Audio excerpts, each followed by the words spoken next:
20 seconds and counting.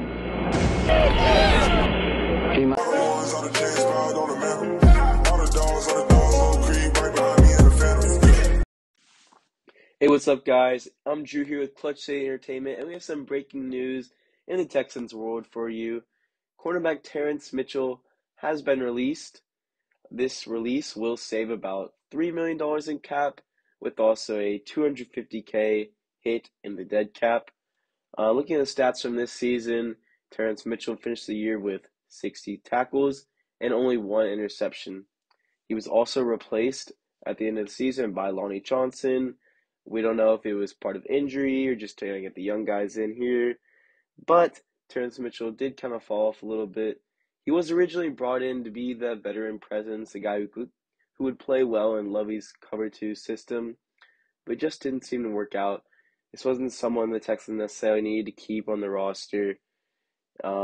This is a good move because, he is 29 years old. The Texans do need to focus on the future, get some younger guys in here. So I have no problem whatsoever with this move. Let's look at what this could possibly mean, though. The Texans obviously have to replace him with another cornerback at some point. They barely have any on the roster at this point. Like I said, they have Lonnie Johnson, they have Javier Thomas, and those are pretty much the only guys that got playing time that are still on the roster.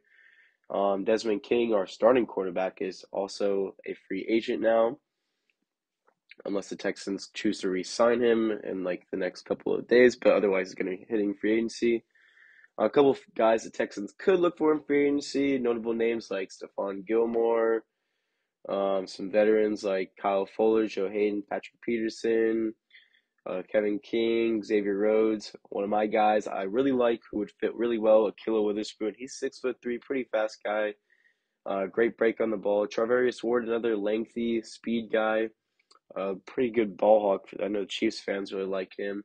Made a lot of plays. J.C. Jackson is another guy a lot of Texans fans want. He's got that connection to Nick Caserio and the Patriots. He was an undrafted free agent for the Patriots, so could tell you a lot that Nick Caserio looked into him, was probably the one who brought him into the roster because he was virtually the de facto general manager there. Like I said, they could re-sign Desmond King.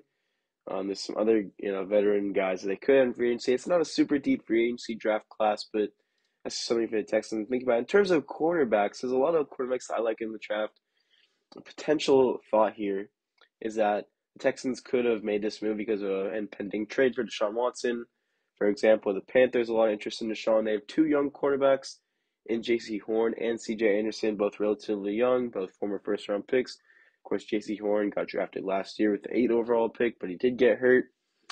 I'm not saying the Panthers would want to get rid of him, but that could be something the Texans might want because I feel like J.C. Horn has the instincts and the speed and the aggressive physical ability to play in Lovey's scheme. And of course, in terms of draft picks, the Texans could trade back or could add another pick in the first round. I don't anticipate the Texans taking a cornerback at pick number 3, but just some corners that I like. Andrew Booth from Clemson, Derek Stingley. Know lots of people like him. Does have some injury concerns. Some other concerns to the fact that he hasn't played in that long of a time. He did opt out. You got Sauce Gardner, Roger McCreary out of Auburn, Kyrie Elam. One guy who's really interesting to me is Tariq Woolen, who's 6'4" from UTSA. He ran a 4.3, sub 4.3 at the combine, something like that. He has insane athleticism, insane length. That's something the Texans really look for. Lovie Smith said at the combine, you want someone long, someone that can play man coverage, that's also really fast and physical. Something like that, kind of fits the cover 2 scheme of being physical, good length. You need someone that can be like that. But I will say this draft class is relatively deep for corners. Lots of guys with a ton of length, not, small corners. These guys, so many corners that are about 6'2", even, 6'3", 6'4". There's a lot of guys the Texans could be looking for, and we're talking just late in the 5th round for all they want, and they could get a solid addition there. But yeah, this move for Terrence Mitchell, clears up some cap space for the Texans, makes them add probably some young talent. They could add another veteran in free agency, but lots of things the Texans can do here. And unfortunately, Terrence Mitchell did get cut. I do think he'll find some playing time in other places. He's a veteran. He's made some good plays, throughout his career, he'll find a landing spot. This was a good move for both sides, and I'm really excited to see what the Texans can do with this. Of course, free agency is coming up, drafts coming up, and we'll make sure to keep you updated on every single move. So thank you so much for watching, and I'll see y'all next time. Peace.